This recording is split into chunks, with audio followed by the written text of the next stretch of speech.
Last May, IDF Sergeant First Class Amit Ben Igal was killed while on patrol in the West Bank village of Yabed when a Palestinian dropped a cinder block from his home down on Ben Igal's head. Now, that building where Nazmi Abu Bakr lived was slated for destruction by the army. But in a split decision today, Israel's highest court canceled the planned demolition.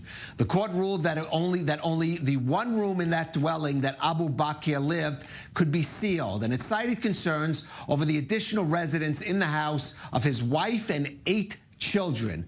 Well, here's how Sergeant Ben Igal's father reacted while visiting his son's gravesite. I feel humiliated. Here is the flag at half-mast. I brought the Israeli flag to half-mast because it should not be high on this day. It is a terrible day for the State of Israel, for our fighters in the IDF. We have a great army, a great chief of staff, great commanders, and great fighters. God will save them. Well, for more, let's go to our defense correspondent, Daniel Tzemach in Tel Aviv. And Daniel, maybe give us a little more on the court's reasoning here, but also on some of the very strong reactions it's generating.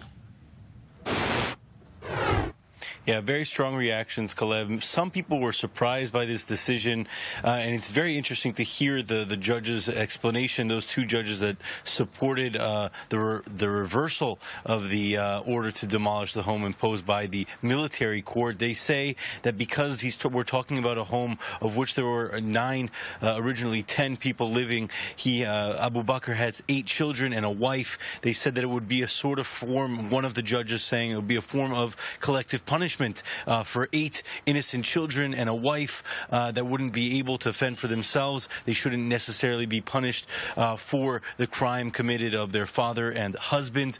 And this is really, Calev, interesting because the controversy and the criticism when it comes to house demolitions oftentimes is labeled as a sort of form of collective punishment. So you do hear at least one judge sort of backing that theory, and the advocate who indeed supported the family of the Abu Bakr family, saying here that the family would be left on the street if it wasn't for this decision not to demolish the home. And of course, we're hearing some backlash from the top brass of the Israeli government. Let's take a listen to what Israeli Prime Minister Benjamin Netanyahu had to say. I heard about the unfortunate decision made by the High Court to reject our request to demolish the home of the terrorist who killed IDF soldier Amit Ben Igal. I think this is a huge mistake. You can't give terror a tailwind. I demand to have an additional hearing. My policy as Prime Minister will continue to be demolishing the homes of terrorists as part of our war on terror. Thank you.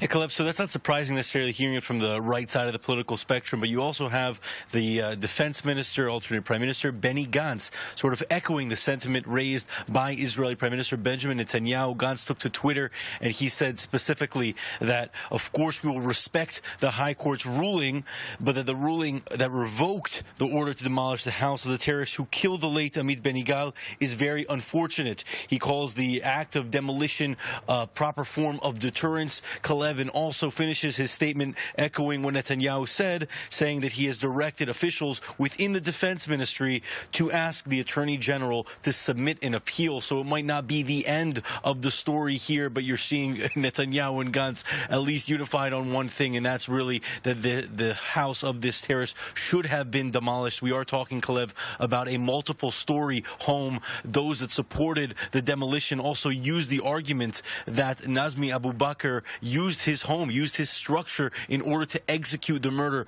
of Amit Ben Igal as he threw a brick off the roof of his home. So seeing as the structure itself had relevance in the crime committed, some of those that are against the court's ruling definitely use that as their argument as well, Calev. Right, and Daniel, as you say, not the end of the story and not the end of the debate over the policy of home demolition, which is supposed to be a form of collective punishment, for example, to deter suicide bombers, to make them understand their families will also pay for their crimes. So clearly the court was going to continue to really carry on this debate over this policy. Daniel Tzemach, thank you for that.